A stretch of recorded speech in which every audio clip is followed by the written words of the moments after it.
सबको टिकट बांट दिए हैं। एक विधानसभा से 4 आदमी 5 आदमी के कान में कह दिए कि आपको टिकट दिलवा देंगे, आपको टिकट दिलवा देंगे। अगर यही टिकट बांटते तो एक बार अपने टिकट लेकर लड़ जाते तो बात समझ में आ जाती कि टिकट एक वोट का क्या महत्व होता है।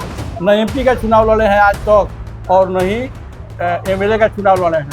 हम तो मुखिया भी रहे हैं, जिला परिषद भी रहे हैं और 10 साल सांसद भी रहे हैं। हमको क्या नफा होगा, क्या नुकसान होगा, इसकी हमें चिंता नहीं रहती है।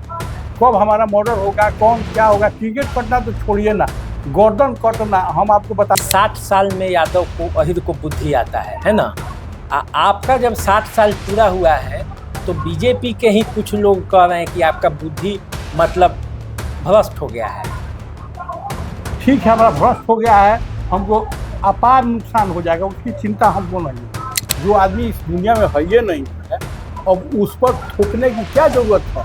आप राज्य सरकार के वरीय मंत्री हैं, दो विभाग के मालिक हैं, आप शीर्ष नेतृत्व के अच्छे गुडविल में हैं, तो आपने अपने विभाग की चर्चा करनी चाहिए।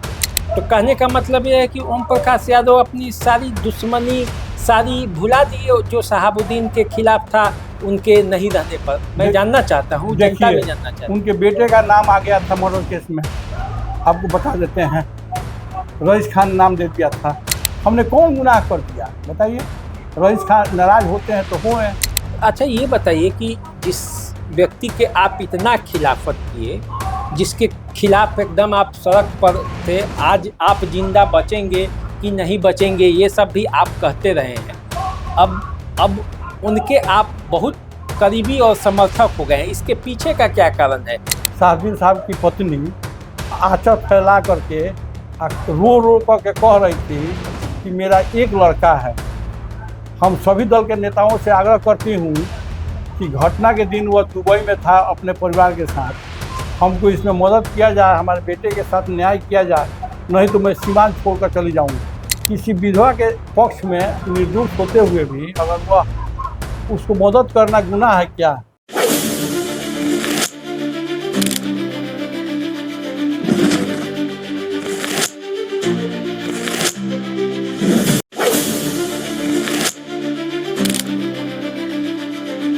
नमस्कार, द देसी अड्डा पर आपका स्वागत है। मैं हूं राकेश तिवारी। देखिए, राजनीति गलियारे में कुछ चेहरे ऐसे होते हैं जो सिर्फ सत्ता से नहीं बल्कि संघर्ष से तैयार होते हैं, जो लोकतंत्र को जिंदा रखने के लिए लड़ाई लड़ते रहते हैं। वैसा ही एक नाम सिवान जिले से निकल कर आया, नाम था ओम प्रकाश यादव। ओम प्रकाश यादव ने ये कसम खाया कि जब तक सिवान में लोकतंत्र को जिंदा नहीं करेंगे तब तक चैन की सांस नहीं लेंगे। और उसी ओम प्रकाश यादव ने लड़ाई लड़ी तो सिवान, जिसे कहा जाता था कि शहाबुद्दीन का गढ़ है, जिसे कहा जाता था कि शहाबुद्दीन की मर्जी से ही सिवान में पत्ता भी डोलता है, वहाँ ओम प्रकाश यादव ने उन्हीं के परिवार को हराकर लोकतंत्र की नींव रख दी। तो आज वही ओम प्रकाश हमारे साथ बैठे हुए हैं।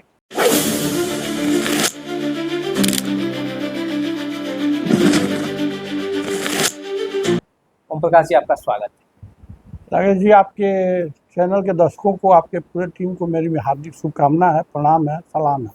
आपके पार्टी के एक बड़े नेता हैं मंगल पांडे जी, आजकल वो जो बयान दे रहे हैं आप उसके खिलाफ कुछ न कुछ बोल देते हैं, तो क्या मतलब पार्टी में ये सब अच्छा नहीं लगा? अच्छा ठीक है, वो अच्छा नहीं है, लेकिन वो जो बयान देते हैं वो बात अच्छा है।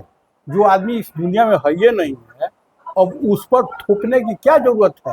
आप राज्य सरकार के वरीय मंत्री हैं, दो विभाग के मालिक हैं, आप शीर्ष नेतृत्व के अच्छे गुडविल में हैं, तो आपने अपने विभाग की चर्चा करनी चाहिए कि इतने लोगों का हार्ट का ऑपरेशन कराए, इतने लोगों का किडनी बदलवाए, इतने लोगों का ब्रेन ट्यूमर ठीक कराए।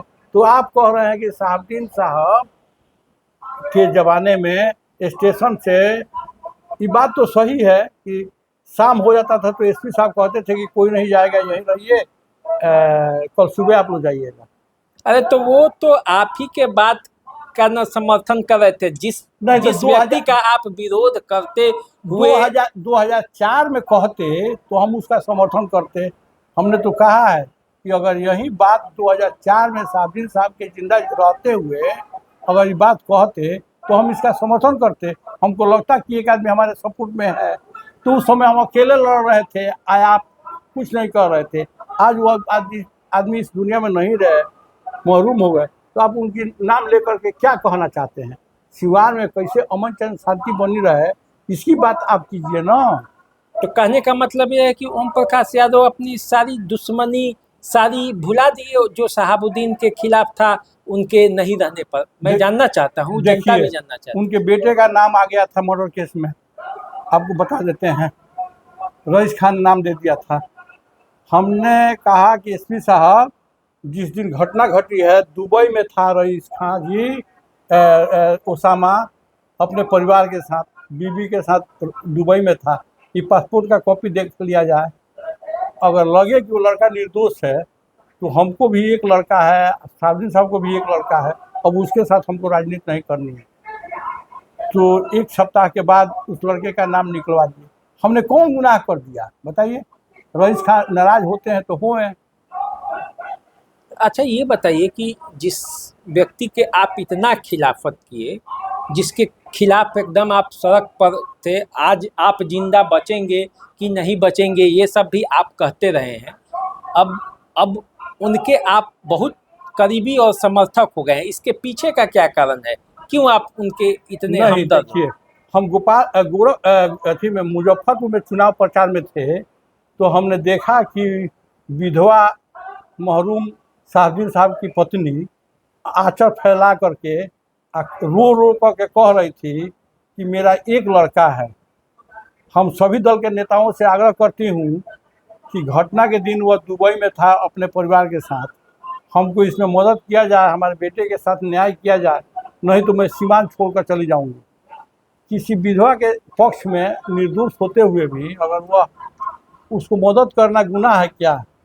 नहीं, गुनाह नहीं है, लेकिन आप अपने उनके लिए आप अपने पार्टी के वरीय नेता के खिलाफ अरे जाते हम हैं। वरीय नेता, अच्छा वरीय नेता हैं, सबको टिकट बांट दिए हैं। एक विधानसभा से 4 आदमी 5 आदमी के कान में कह दिए कि आपको टिकट दिलवा देंगे, आपको टिकट दिलवा देंगे।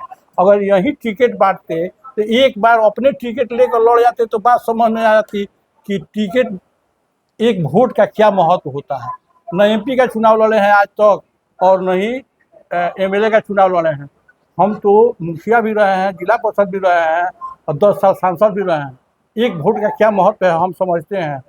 न मतलब ये कहा जा रहा है कि राज्य स्तर पर मंगल पांडे का प्रभाव बढ़ रहा है। सुन लीजिए, उसके बाद आप जितना है बोलिएगा।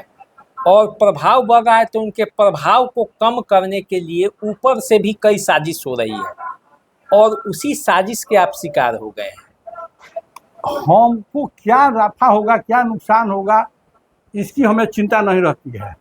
कब हमारा मर्डर होगा, कौन क्या होगा, टिकट कटना तो छोड़िए ना, गर्दन कटना। हम आपको बता देते हैं, हम जब दोबारा जीत कर गए तो हमको मकान मिला 7 नंबर पंडित मार्ग, जो शाहनवाज साहब का मकान था। शाहनवाज साहब 10-20 लाख रुपया लगाकर उस मकान को ठीक कराए हुए थे। हमने कहा कि सर इसमें आप रहिए, हम नहीं आएंगे, 5 साल आप निश्चिंत रहिए।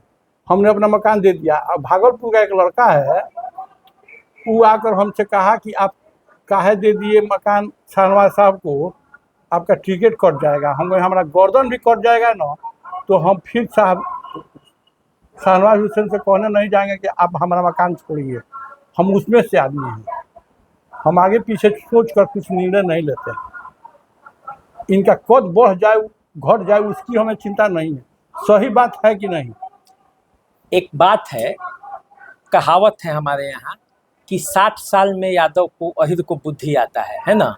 आपका जब 60 साल पूरा हुआ है तो बीजेपी के ही कुछ लोग कह रहे हैं कि आपका बुद्धि मतलब भ्रष्ट हो गया है। ठीक है, हमारा भ्रष्ट हो गया है, हमको अपार नुकसान हो जाएगा, उसकी चिंता हमको नहीं है। देखिए, चिंता उसको होती है कि जिसको कुछ मिला नहीं होता है। हमको तो मिला है।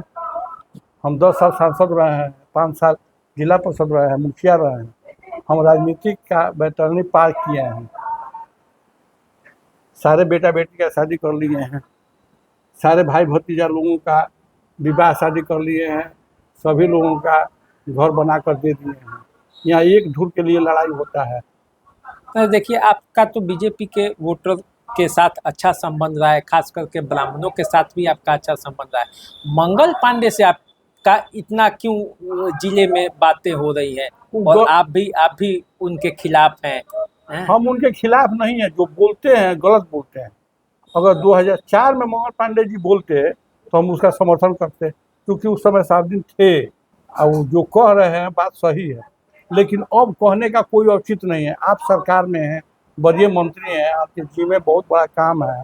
आप अभी हम आपको बता देते हैं, मंगल पांडे जी स्वास्थ्य मंत्री हैं ना, एक आदमी का ब्राह्मणे का नाम बतावें जिसका इलाज करवाए हों, brain tumour, brain haemorrhage, kidney. हम तो दर्जनों लोगों का नाम बता देंगे। अभी रहमत अली सिवान के एक लड़का है, उसका ब्रेन ट्यूमर ठीक करा कर लाए हैं। उससे पूछ लीजिए, आपको नंबर दे देते हैं, उसको कितना पैसा लगा है। आप हम तो आदमी है। एक नौतन के पंडित जी हैं, उन्होंने मेरे पास आकर कहा कि मेरी गाय की तबीयत खराब हो गई है। गाय को हम भेजे यहाँ से पटना पैसा दे करके, और गाय को इलाज करवाए। ठीक है, गाय नहीं बची, क्या बात लोग करेंगे। आप जनप्रतिनिधि हैं, इन लोगों के डेरे पर एक मरीज पाइएगा। हमारे यहाँ तो 250-300 मरीज रहते थे। सबको खाना खिलाना, सब लोगों का इलाज कराने की व्यवस्था हमने किया था। और इस काम में हम 3 लड़का रखे थे, जिसका काम था सुबह सुबह हमारे मरीज को ले जाना, कार्ड बनवाना, दिखाना, इलाज कराना।